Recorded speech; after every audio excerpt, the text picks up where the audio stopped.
Hey, how's it going? SkidEnemies136 here, and in this video I'm going to be teaching you how to slay steel dragons in the evolution of combat. Alright, let's start off with a little bit of information about them. They have a combat level of 154, you don't need a slayer level to kill them, their life points are at 15,000, they are not aggressive surprisingly. They have a max hit of 508 and that's with their melee attack, not with their dragonfire. Their dragonfire attack, however, can hit well over 1,000, so we'll talk about that later, along with their attack style, which is melee. One big thing I noticed, their weakness is not fire spells, it is water spells. It is a lot different than what it used to be, but yes, it is water spells that they are weak to. Some notable drops that you're going to want to look out for while you're killing them are rune items, obviously, the dragon plate skirt and the dragon plate legs, that's unique to them as well as the other metal dragons. Clue scrolls, most monsters drop them, but you might want to pick them up. And of course, the well sought after draconic visage.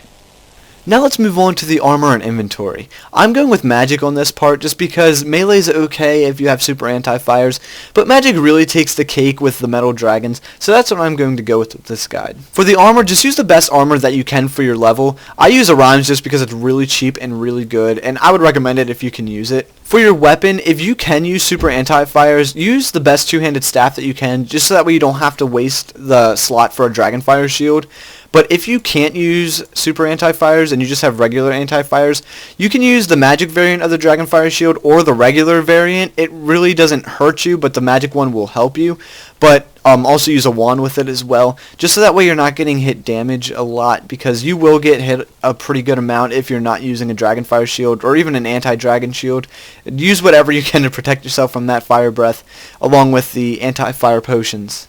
For your inventory, I just bring, of course, either your super anti-fire or your regular anti-fire potions, magic potions, prayer potions, and prayer renewals along with the holy wrench, just so that way you're keeping your stats boosted and you're dealing a lot more damage throughout the task. Your teleports in, teleports out. I use my ring of slaying or your slayer gem. I bring my gem bag along just in case. Runes, water runes, not fire runes. And for your familiar, I'm bringing a Fire Titan because I'm really not going to be getting a lot of damage dealt to me, so I don't really need a Unicorn or a Bunyip. So I'm just bringing a Fire Titan because it grants magic XP, and just that way I'm getting some more damage dealt throughout the task. Now there are two locations that you can kill the steel dragons in. The first one is Brimhaven Dungeon, and that one doesn't require a Slayer level. So if you're not level 75 Slayer, that's the one that you really only can go to. But if you are level 75 Slayer, go to the one in Curdle's dungeon because you can get ferocious ring drops, so that way you can teleport to her faster. And there's also not that many people there, and they respawn fairly quickly. And that's where I'm going to be doing my task for in this video. Alright, now let's go into the actual killing section of the guide. As for strategy, there really isn't as much as it seems. All you have to really do is make sure that you keep your anti-fires replenished and prayer renewals if you brought them. And I like to just make sure my stats are boosted just that way I'm killing them as fast as I can. But other than that, there really isn't that much. Just don't get too close unless you're meleeing them, with Protect from Melee of course. But other than that, there's really nothing to it. I like to use the abilities a little bit more than I like to use momentum. Most tasks I found that momentum is a little bit better just because, you know, most tasks are a little laid back. But with these I feel like I'm paying attention already just because of keeping my stats, or not my stats, but you know, the anti-fires boosted and everything, and I don't want to let them run out.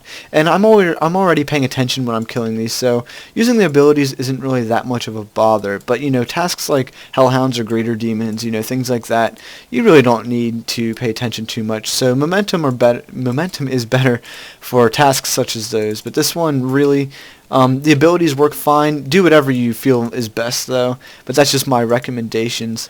Alright, now that the task is done, let's do a little price check on everything. I think that these Adior were a Ring of Wealth drop, so I'm not going to include that into my final price check. Let's see here. Wow, tooth halves are crap.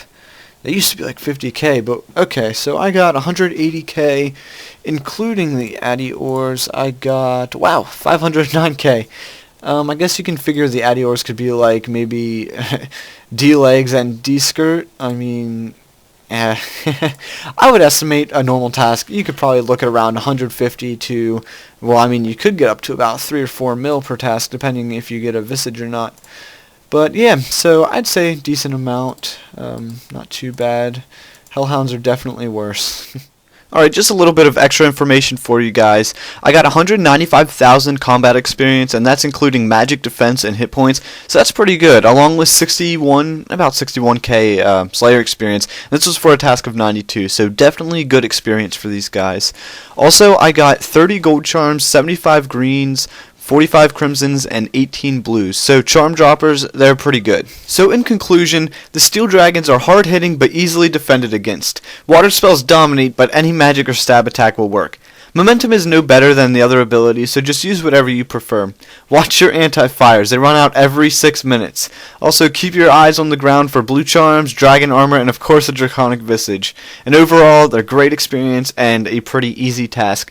So I hope you guys liked the video. If you did, please be sure to give it a like and a comment if you would like. Just let me know what I did right or let me know what I did wrong. And if you haven't already, please be sure to subscribe to see more of these. So thanks for watching, guys, and yeah, see you in the next video.